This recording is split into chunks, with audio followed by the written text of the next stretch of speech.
Guys, welcome back to my channel. Udah lama banget gak bikin ngoceh series karena bener-bener akhir-akhir ini gue bener-bener pack banget yang bener-bener sibuk. I will show you my monthly schedule.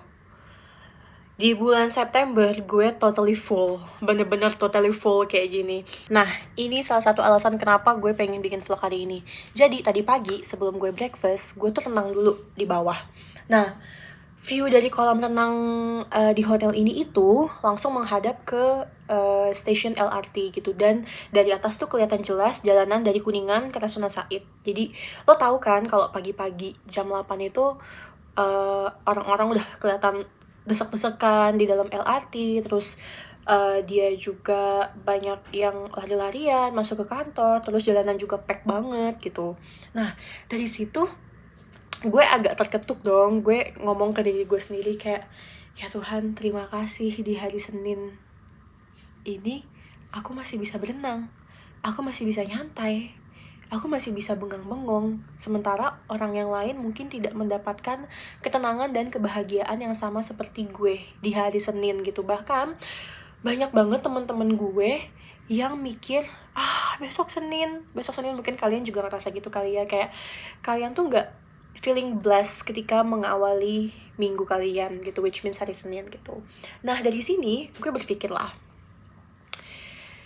sebenarnya ada nggak sih work and life balance itu gitu. Karena setahu gue orang-orang tuh di sini amat sangat menggaungkan, gue pengen banget work and life balance gitu. Akhirnya gue cari tahu apa itu work and life balance. Nah, ternyata work and life balance itu adalah ketika pekerjaan lo dengan kehidupan pribadi lo, let's say lo traveling, lo spending time sama keluarga, atau lo mau me time, itu tuh seimbang. Kayak misalnya lo kerja 9 to 5, ya lo juga punya kehidupan sendiri untuk diri lo sendiri tuh 9 to 5 juga gitu, which means harus seimbang dua-duanya gitu. Nah, akhirnya gue mikir dong, kalau orang-orang, gue ambil contoh pegawai-pegawai korporat ya. Kalau orang-orang berangkat jam 9, pulang jam 5. Itu mah bukan berangkat, sorry. Itu jam kerjanya, 9 to 5. Terus, pasti kan mereka berangkatnya 1 jam lebih awal dong. 1 jam di perjalanan. Belum mereka siap-siapnya 1 jam. Which means mereka harus start day itu, let's say jam 7. Pas balik juga, pasti kan butuh waktu 1 jam juga buat balik ke rumahnya masing-masing. Habis itu beres-beres baru bisa istirahat, which means dari 9 to 5 yang 8 hour kerja itu tadi, lo harus nambahin 4 jam untuk siap-siap dan bolak-balik dari kantor ke rumah. Jadi 8 tambah 4 udah 12. Sementara waktu di dalam satu hari itu hanya ada 24 jam. 24 jam dikurang 12 hari untuk was-was berasa kedusuk di kerjaan, sisa 12 hari. Oke. Kita tidur minimal banget, bagusnya butuh berapa? Let's say 7-8 jam. 12 dikurangin 8 jam, sisa 4 jam. Itu kalau nggak ada lembur ya, say. Ya, syukur-syukur kalau misalnya kantornya ngasih kerjaan hybrid. Jadi, kita bisa masih ngerjain di coffee shop, WFC, atau masih bisa ngerjain di rumah kalau males keluar. Which means lebih enak gitu. Dari situ gue mikir, ini beneran gak sih warga Indonesia tuh ada work-life balance gitu? Nah, tapi akhirnya gue tersadar, menurut gue, work and life balance itu bukan ketika lo bisa menyeimbangkan itu semua, tetapi ketika apa yang lo hasilkan dari pekerjaan itu bisa sesuai dengan kebutuhan lo dalam pemenuhan kebutuhan pribadi. Menurut gue justru work and life balance itu kayak gitu. Sehingga lo gak perlu nge-push untuk kerja lebih banyak untuk memenuhi kebutuhan pribadi lo. Gitu. Itu jauh lebih make sense untuk work and life balance. Karena apa? Pada dasarnya kita itu kerja adalah untuk menjual waktu kita. Let's say di bulan Oktober lo kerja 22 hari, lo dapat gaji 5 juta. Setelah lo gajian, habis dong duitnya. Dan the next month, November, lu melakukan hal yang sama. 22 hari kerja, habis itu dapat gaji 5 juta, terus udah dipakai habis. Kalau orang yang bisa nabung. Tapi menurut gue, dengan kenaikan harga dan dengan inflasi yang ada di Indonesia saat ini, menurut gue kayaknya agak sulit untuk nabung gitu. Karena harga bahan pokok lebih tinggi daripada kenaikan gaji kalau dilihat dari persentase. Waktu itu gue pernah baca, nanti gue kasih lihat di sini kalau memang ada artikelnya gitu. Terus dari situ gue mikir, jadi gimana caranya untuk mewujudkan the real work and life balance itu? Menurut versi gue adalah, ya lo harus cari kerjaan yang tidak hanya membayar lo dalam 1 bulan lo kerja. Setidaknya pekerjaan lo 1 bulan itu bisa membayar hidup lo untuk 6 bulan ke depan, 1 bulan ke depan, atau 2 tahun ke depan. Make sense gak sih? Kayak kalau misalnya lu ulang continuously kerja dapat duit, kerja dapat duit. Terus kalau misalnya lu nggak kerja, duitnya habis. Oke, let's say lu punya tabungan pensiun, tapi kan itu diambil juga, lo tabungin tuh dikit-dikit dari duit yang lo dapat, gaji yang lo dapat selama lo kerja.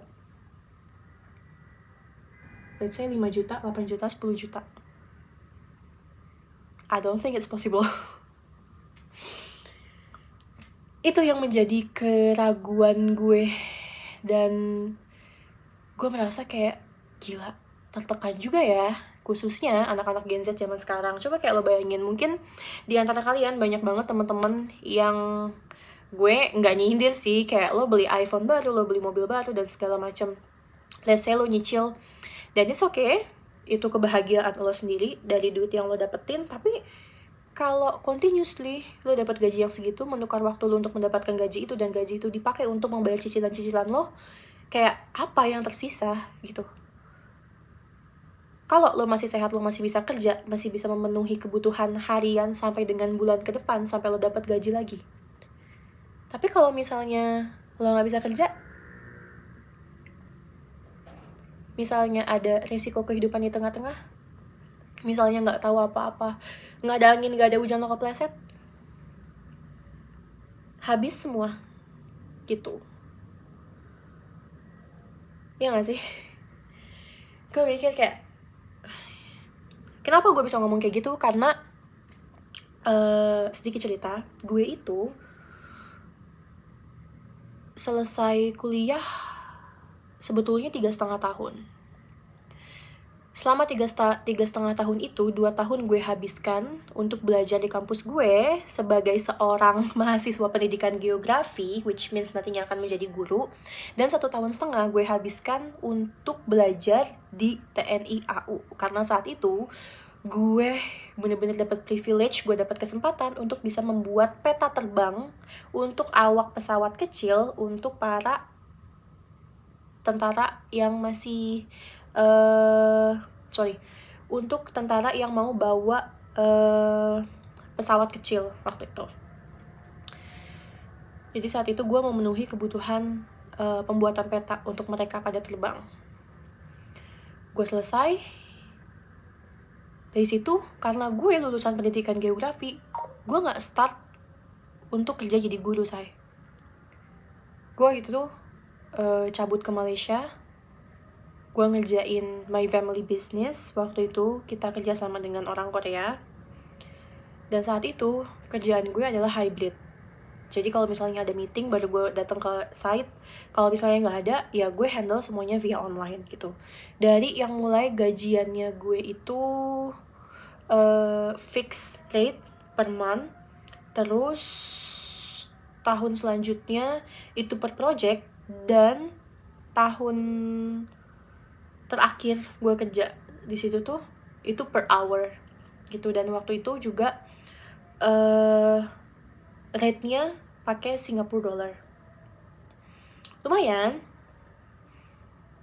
Tapi ya itu, segede-gedenya Singapore dollar, segede-gedenya perusahaan luar, segede-gedenya tuh klien, bukan nasional tapi overseas klien, tetap aja gue nge-exchange waktu gue buat dapet duit. Terus senior gue nelpon, Mon, balik ke Indo, gantiin gue jadi guru di sekolah gue, karena dia mau resign waktu itu. Baliklah gue ke Indo, startlah gue jadi guru. Di situ gue mikir kayak, lah sama juga sih, gue ngajar berapa jam, ya udah gue digaji segitu. Nanti bulan depan juga lu ngajar berapa jam, lu digaji segitu, dikalikan sama berapa jam gue ngajar gitu. Nah ini dia, kenapa itu tadi pagi-pagi gue bisa nyantai sambil tenang dan sambil merasa I feel blessed, I got this life gitu. Kayak ini hari Senin, ini gue bikin video ini hari Senin, dan ngeliat di depan gue bener-bener macet banget tuh di depan LRT Kuningan. Kenapa gue masih bisa duduk di sini dan gue nggak mikirin apa-apa, gue nggak stres, karena gue menemukan miracle. Gue menemukan pekerjaan yang bisa membuat gue dapet penghasilan sustain. Ini bukan pekerjaan sih, it's my own business. Jadi lo kerja hari ini, tapi lo gajian sampai 2 tahun ke depan. I'm not saying I'm working for someone, but I'm working for myself. Jadi gue merasa kayak, wow, gue kerja dari dulu menggantikan waktu untuk dapat duit, secercah duit yang bahkan mungkin seminggu aja tuh habis kalau lo pakai buat kehidupan sehari-hari. Apalagi Bekasi, Jakarta itu biaya hidupnya tinggi banget. Dan gue ngerasa kayaknya semua orang tuh harus kenal dengan bisnis yang sedang gue jalankan, dan tinggal duplikasi aja sih sebetulnya gitu. Gue nggak mau ngasih tahu bisnisnya di sini karena sorry ya, masa gue mau bagi-bagi tempat makan gue nih, masa mau gue bagi-bagi? Tapi enggak, sorry. Nah kebetulan di kantor gue tiap hari Rabu dan hari Sabtu itu ada acara seminar gitu, setiap jam 7 malam, mungkin after hours gitu. Orang-orang yang kerja di corporate masih bisa untuk hadir, untuk datang, untuk let's just have a coffee and attend the seminar gitu. Karena serius deh, gue tuh ngerasa ini tuh udah 3,5 tahun gue kerja, karena gue lulus kuliah tuh 2022. Ya 2022 gue lulus kuliah gitu. Jadi gue ngerasa 3,5 tahun kerja kok isinya cuma nukerin waktu sama duit gitu. Kapan sustainnya gitu. Gue juga punya goals. Gue juga gak mau berlama-lama gue nabung untuk hanya dapetin 500 juta, 1M, 2M. Kayak waktu produktif gue selama 40 tahun kan, karena dari usia 20 tahun sampai 60 tahun 40 tahun gue hanya menghabiskan waktu untuk mengumpulkan secercah duit aja gitu. Let's say kayak yang gue ngetrip waktu itu ke India aja cuma 14 hari udah habis hampir 50-an gitu kan. Terus gimana gue mau jalan-jalan ke Eropa, gimana gue mau jalan-jalan ke tempat lain gitu. Dan sorry to say, tapi gue pernah baca juga, nggak ada orang yang kaya kalau jadi karyawan. Orang kaya tuh adalah orang yang punya bisnisnya sendiri, dan memang mereka berjualan gitu. Karena kalau nggak ada yang jualan, nggak ada yang beli, perekonomian mati, duit nggak akan bisa mutar, mati semuanya gitu. Jadi datang aja deh ya.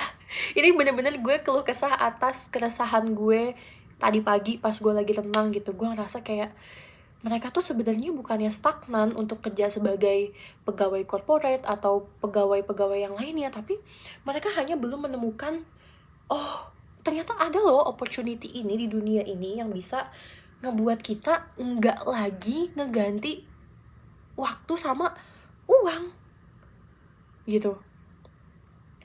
Dan ya gue cuma pengen kalian tahu kalau masih banyak banget harapan di dunia ini, masih banyak miracle di dunia ini.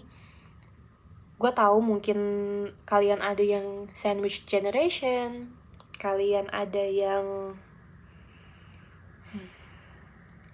terlilit hutang atau pay later atau pinjol atau apa, kalian harus bayarin hutang orang dan gak tahu jalan keluarnya gimana. Ya coba deh main ke kantor gue nanti. Kalau misalnya ada yang mau tanya-tanya atau mungkin kalian ngerasa stuck, feel free to talk, to discuss with me. Karena gue bener-bener suka gitu loh kalau ada orang yang sharing gitu. Bahkan gue seneng kalau mereka tuh pengetahuannya jauh lebih banyak daripada gue. Karena gue tuh suka banget kayak mengosongkan gelas gue dan gue absorb apa yang orang lain kasih ke gue, tuh gue suka banget sebetulnya gitu. So feel free to text me. Nanti gue kasih account social media gue di description. Udah sih gitu aja. Dan selalu ingat gak boleh terdistraksi dengan hal-hal kecil di luar sana yang bisa mengganggu ketenangan energi lo, ketenangan hati, ketenangan kehidupan lo. Jangan pernah terdistraksi gitu, oke? Dan selalu stick on your plan, karena itu bisa membuat hidup lo dan tujuan lo lebih terarah, lebih terstruktur, oke? Selalu ingat untuk ambil resiko, jangan pernah takut, because you only live once, but we still have a second chance.